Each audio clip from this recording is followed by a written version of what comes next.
দেখুন আমাদের গাড়ি চলে এসেছেন, আমাদের খাওয়ানোর গাড়ি।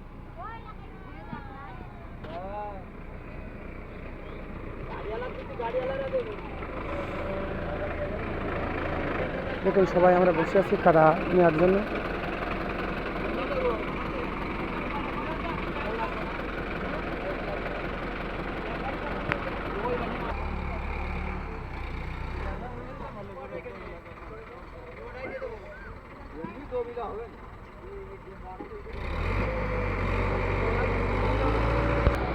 দেখুন সবাই কাদা কাটার জন্য রেডি আছে। আমরা সবাই কাদা কাটবো। আমাদের কাদা চলে এসেছেন, সবাই দাঁড়াই আছেন কাদা কাটার জন্য। কাদা এখনও দিই নাই, কেউ খাচ্ছে বিড়ি, কেউ দাঁড়াই আছেন। আমাদের কাদাও সামনে, সবাই ভিডিওটা একটু শেয়ার করে দেবেন। আমাদের খাওয়ানোর গাড়ি চলে এসেছে।